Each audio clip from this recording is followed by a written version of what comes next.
Hello વિદ્યાર્થીઓ, જય સ્વામિનારાયણ. શ્રી સહજાનંદ પ્રાથમિક શાળાના ઓનલાઈન સ્ટડીમાં તમારા સૌનું સ્વાગત છે. વિદ્યાર્થીઓ, આપણું ધોરણ છે ત્રીજું અને વિષય છે ગણિત. ગણિત વિષય અને ત્રીજું ધોરણ એમાં વિદ્યાર્થીઓ પ્રથમ સત્ર આપણે પૂર્ણ થઈ ગયું છે. પ્રથમ સત્ર આપણે પૂર્ણ થઈ ગયું. હવે વિદ્યાર્થીઓ દ્વિતીય સત્ર તરફ આપણે આગળ વધવાનું છે. તો દ્વિતીય સત્રમાં વિદ્યાર્થીઓ આપણે પ્રકરણ આપણો એકમ 8થી શરૂઆત કરવાની છે. એકમ 8થી આપણે હવે ભણવાનું છે. તમારી સમરસ પોથીમાં એકમ 8 એમાં વિદ્યાર્થીઓ આપણે જોવાનું છે એકમનું સૌથી પહેલાં તો નામ. એનું નામ છે વધુ ભારે કોણ. વિદ્યાર્થીઓ હવેથી આપણે દ્વિતીય સત્ર શરૂ થઈ ગયું છે. તો એકમ સત્રનું બધું જ પૂર્ણ કરી અને હવે દ્વિતીય સત્રનું આપણે ભણવાનું શરૂ કરી લેવાનું છે. તો દ્વિતીય સત્રમાં વિદ્યાર્થીઓ એકમ 8 એમાં સૌથી પહેલો પ્રશ્ન છે, અનુમાન કરો કે આમાંથી કોના માટે તમારે વધારે મોટી બેગ એટલે કે થેલીની જરૂર પડે છે.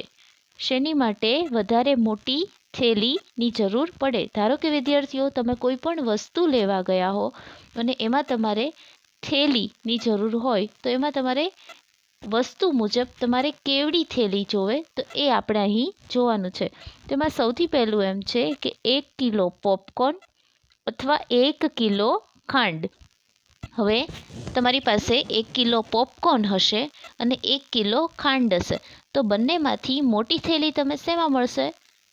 તો તમે કહેશો પોપકોર્નમાં. કેમ? કારણ કે પોપકોર્ન મોટા હોય અને હળવા હોય. તો પોપકોર્ન 1 કિલો પોપકોર્ન કરીએ તો પોપકોર્ન ઘણા બધા થાય અને ઘણા બધા થાય એટલે વધારે જગ્યા રોકે અને વધારે જગ્યા રોકે એટલે એની માટે મોટી થેલીની જરૂર પડે. તો એમાં જવાબ એવો આવશે કે 1 કિલો પોપકોર્ન માટે મોટી બેગની જરૂર પડે. મેં આમાં લખ્યો છે, તમારે પણ લખવાનો છે. એની પછી છે બીજું 1 કિલો વટાણા અને 1 કિલો બટાટા. તો 1 કિલો વટાણા અને 1 કિલો બટાટા. તો એમાં વટાણા કેવા હોય તો કે નાના લીલા કલરના ગોળ હોય અને બટેટા કેવા હોય તો કે મોટા મોટા. તો 1 કિલો બટેટા માટે મોટી થેલીની જરૂર પડશે.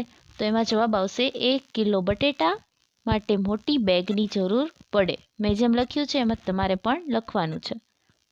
એની પછી છે ત્રીજું 1 કિલો મગફળી અથવા 1 કિલો ગોળ. 1 કિલો મગફળી અથવા 1 કિલો ગોળ. તો મગફળીમાં વધારે જગ્યા રોકાય. તો 1 કિલો મગફળી માટે મોટી બેગની જરૂર પડશે. તો એમાં જવાબ આવશે 1 કિલો મગફળી માટે મોટી બેગની જરૂર પડશે. એની પછીનો બીજો પ્રશ્ન છે જે તમારે હોમવર્કમાં કરવાનો છે. સમજાવી દઉં તમારે એ પ્રશ્નમાં શું કરવાનું છે. તમારા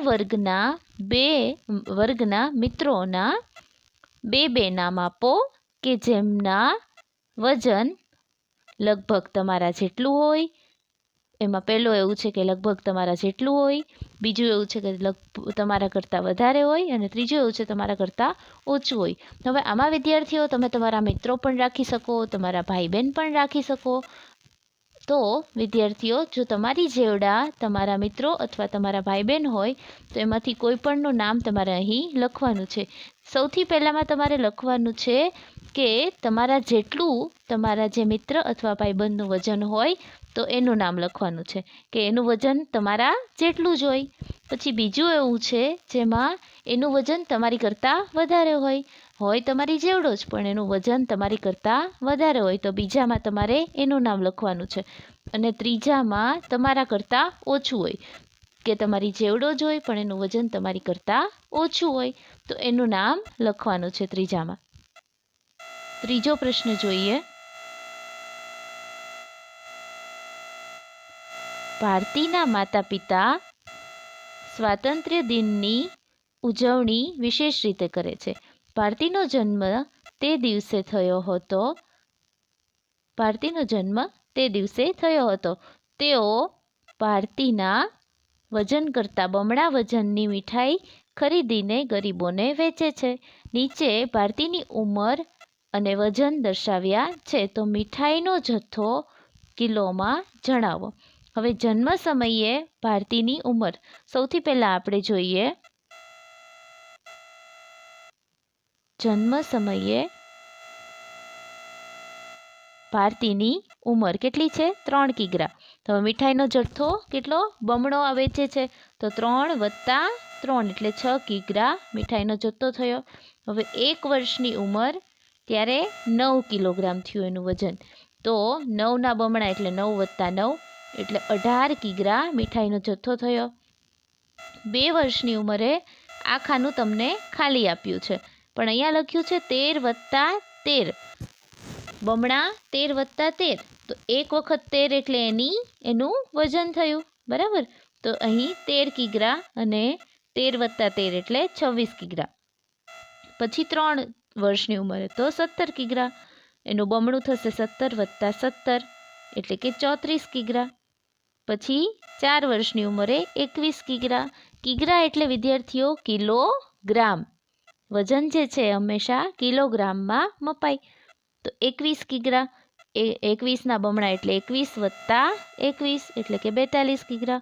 અને 5 વર્ષની ઉંમરે 28 કિગ્રા એટલે કે 28 + 28 એટલે 56 કિગ્રા. તો આટલું એનું વજન જે છે એ થયું હશે, અને એની સામે મીઠાઈનો જથ્થો આટલો ગયો હશે. તો વિદ્યાર્થીઓ, આમાં મેં પૂરેલું છે. તમારે આ વિડીયોમાં જોતાં પહેલાં સમજવાનું છે અને પછી પૂરવાનું છે.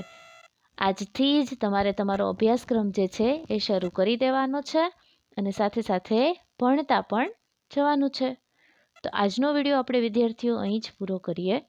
દ્વિતીય સત્રનું તમારે આજથી જ રેગ્યુલર ભણતા પણ જવાનું છે અને હોમવર્ક પણ કરતા જવાનું છે. તો આજનો વિડીયો આપણે અહીં જ પૂરો કરીએ. જય સ્વામિનારાયણ.